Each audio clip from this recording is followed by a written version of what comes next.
Bien, a las 8:45 arrancamos ya el segundo segmento de conversación en esta noche. Nos acompañan 3 diputados al Congreso de la República. Ellos son Raúl Romero, de Fuerza, Orlando Blanco, de la Unidad Nacional de la Esperanza, y Leonel Lira, de Encuentro por Guatemala. Les hemos invitado para conversar respecto a la agenda legislativa en términos generales, pero quisiéramos arrancar con un tema específico. El presidente de la República se queja, señores, no hemos llegado al tercer mes de su gestión, y el presidente se queja de que la legislatura llama constantemente a los ministros del gabinete y reduce mucho el tiempo para que ellos trabajen. Leonel, ¿de acuerdo, en desacuerdo con lo que está diciendo el presidente de la República? Bueno, mucho en desacuerdo. Y el tema pasa por lo siguiente.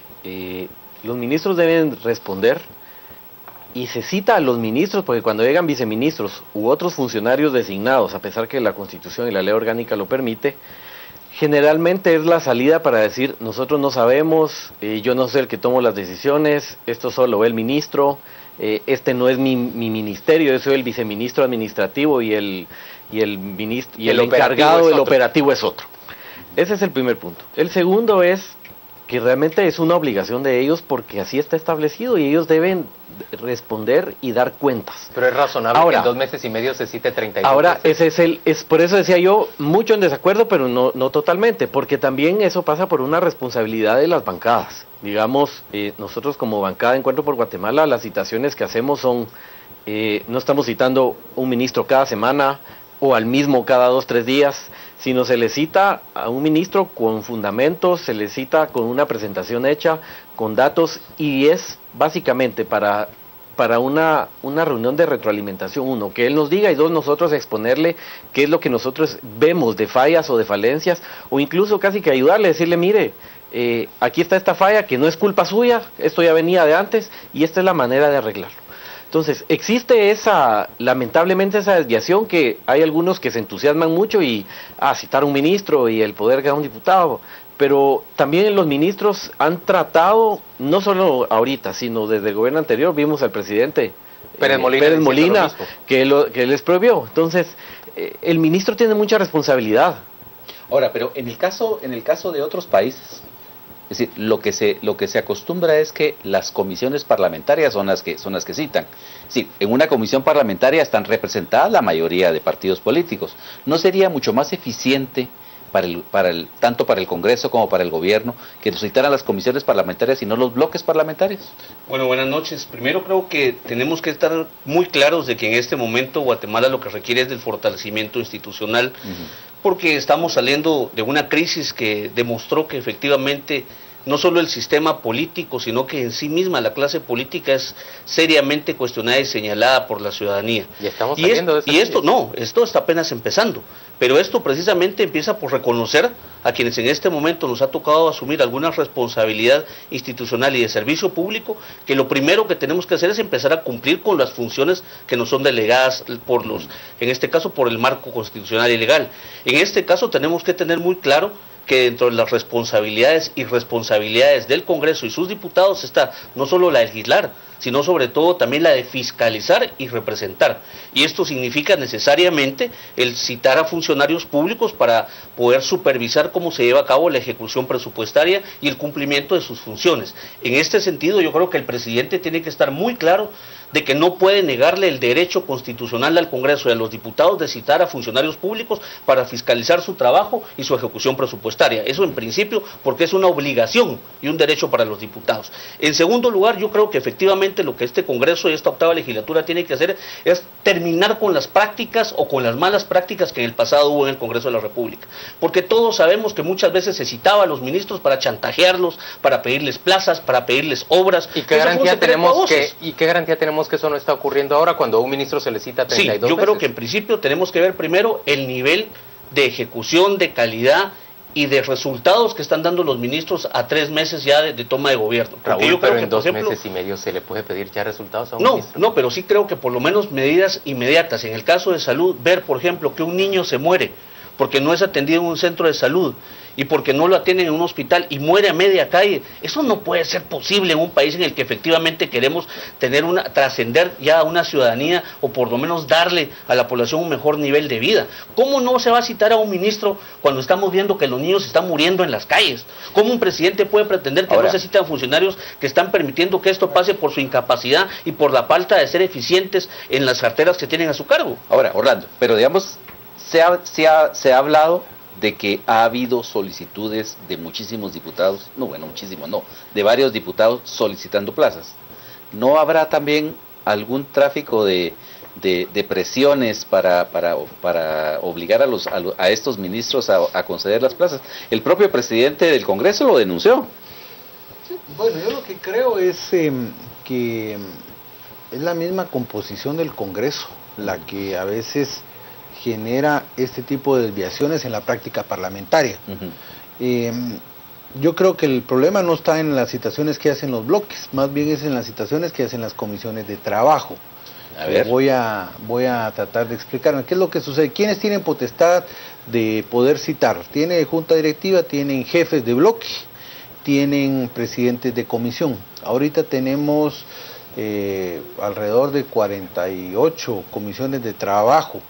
Pero justamente, ¿qué es lo que sucede? La mayoría de diputados aspiran a una presidencia de comisión porque el ser presidente de comisión da la potestad de la citación.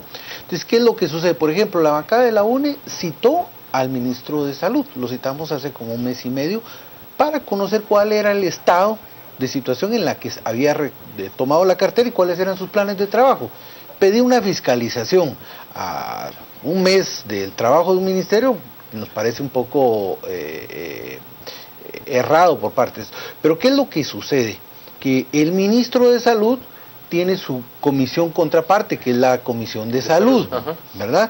Pero el ministro de Salud termina siendo citado por el presidente de la Comisión de Asuntos Municipales, por el presidente de la Comisión de Comunicaciones, por el presidente de la Comisión de Medio Ambiente, la que planteaba de Gustavo. sí. ¿No sería razonable cómo racionalizar esas citaciones para que las comisiones se pongan de acuerdo? ¿Qué es lo que sucede acá? ¿Verdad? Es que también mucho está también en el talante del funcionario, ¿verdad? Es decir, el ministro de Salud debe de llegar, plantearse y decir, y si realmente hay citaciones que uno, de verdad, yo he podido ver algunas citaciones algunas que dan pena, ¿verdad? Que solo lo están citando justamente porque eso para decir, aquí estoy, me tiene que respetar y luego le voy a ir a hablar por allá.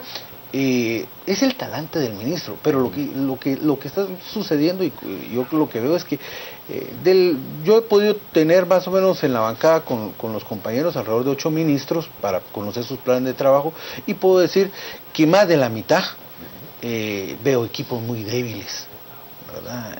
Menciono y voy a hacer un vaticinio aquí que creo que pueden tronar, como decimos los guatemaltecos, Mides, les puedo decir Salud, les puedo decir Maga, les puedo decir porque los ves muy débiles a la hora de responder de ambiente. Pero volvamos al punto, lo que decía Gustavo, Leonel, ¿se puede encontrar un método para racionalizar el número de invitaciones?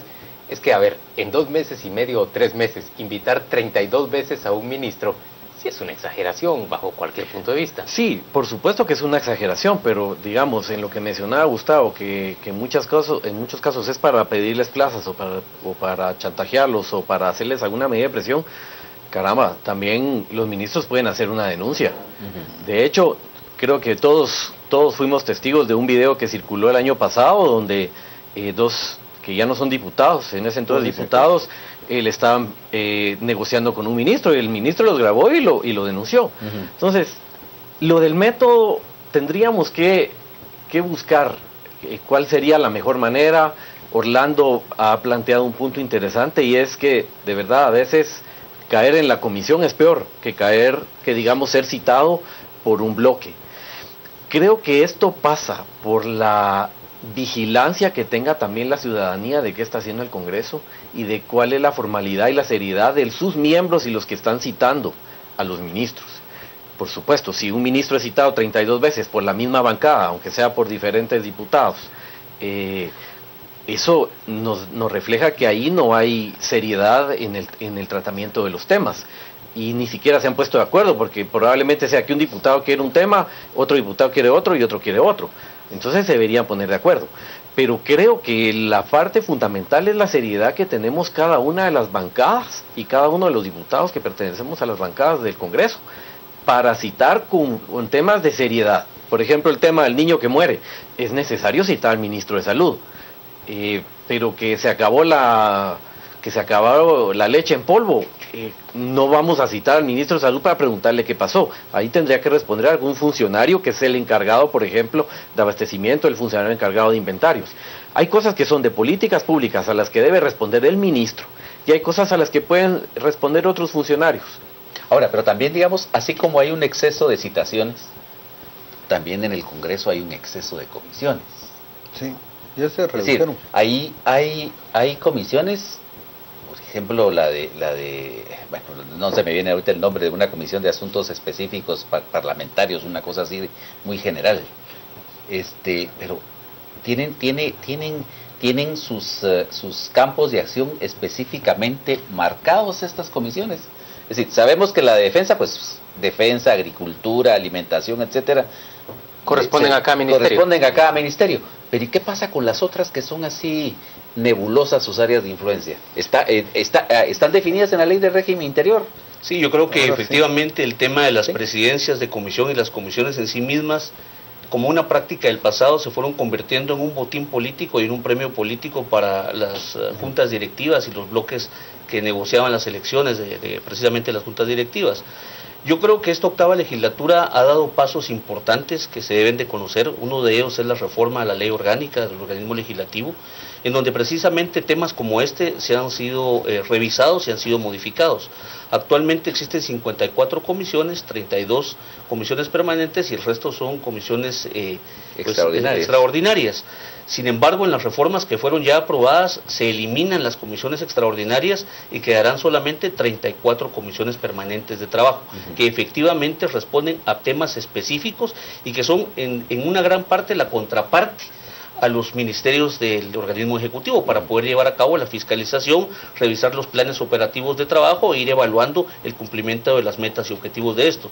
Yo creo que esa fue una buena medida que se tomó en el Congreso porque se redujo el número y se circunscribe ahora a comisiones que efectivamente tienen funciones claras y bien definidas. Señores, ¿por qué el Congreso no reunió los votos suficientes para lograr responder al veto del presidente que rechazaba esa pena de cárcel para los ministros que no acudan a los llamados del Congreso? No se ha conocido todavía por parte del Pleno el veto. ¿Y se reúnen los presidente. 105 votos? Yo creo que se van a reunir.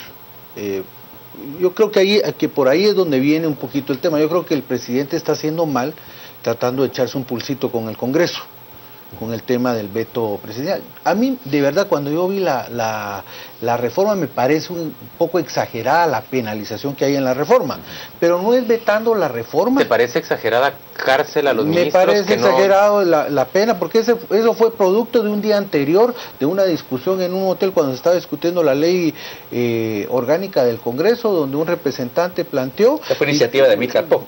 No, fue de Walter Félix. De Walter Félix. La acción de lindar una responsabilidad penal al funcionario que incumple una responsabilidad constitucional es positiva. La penalización es la que yo no, la que yo creo que es exagerada. Pero ¿qué es lo que hubiera hecho el presidente y su bancada? Ir a plantear y decir, mire muchachos, no es eso la salida. Mejor veámoslo acá, obliguemos a que los funcionarios lleguen a dar las cuentas y que cada funcionario se defienda. Si yo estoy siendo citado por una comisión, por un presidente de comisión, para una situación que realmente no tiene pertinencia de acuerdo al tema, de acuerdo a la coyuntura, pues salir y decirlo. Ahí están los medios de comunicación y denunciarlo. ¿Qué es lo que está sucediendo? Se hizo la reforma a la ley orgánica del Congreso, pero no se está implementando. Hoy, por obligación, todas las comisiones de trabajo deberían de haber entregado sus planes de trabajo. Nadie lo ha hecho.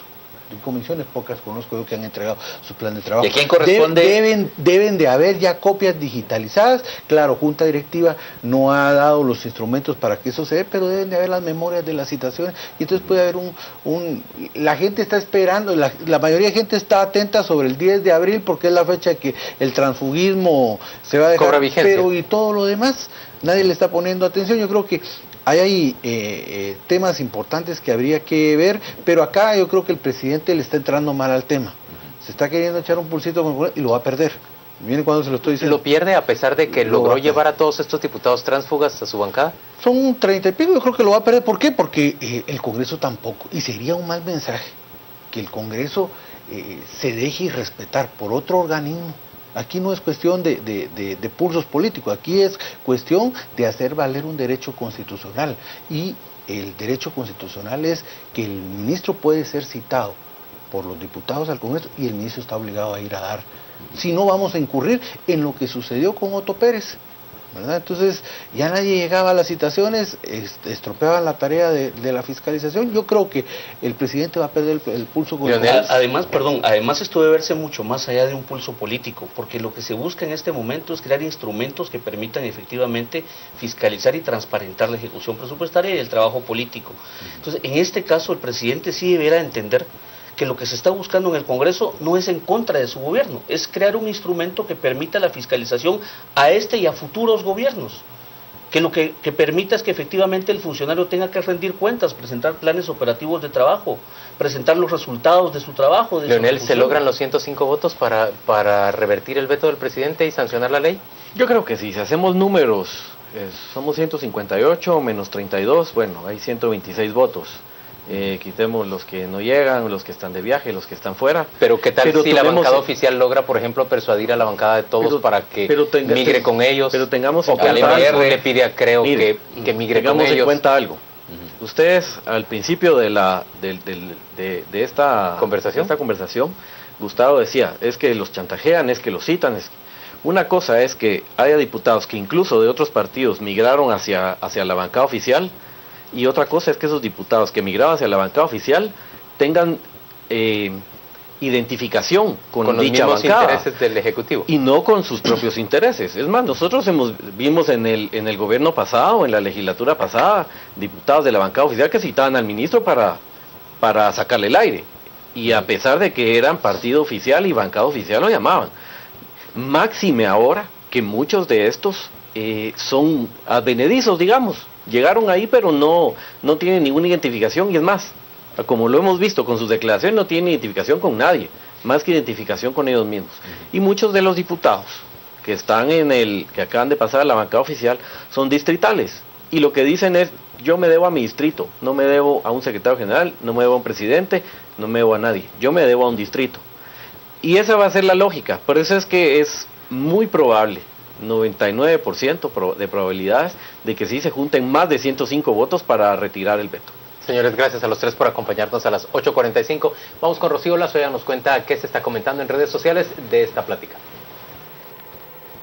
Gracias, Juan Luis. Usted sabe que para nosotros su opinión es lo más importante, así que lo invitamos a comentar en nuestras redes sociales. Ya lo sabe, en Facebook y en Twitter nos encuentra como Canal Antigua. Vamos a comenzar con Diego Pasos. Los diputados aprueban leyes sin fundamento. Ejemplo, subir número de diputados a 160 sin un censo oficial desde el 2002. Susana de Valdés nos dice, cárcel a ministros por no presentarse. Es abuso del pueblo y los eligió para hacer las reformas. No se burlen de las mesas.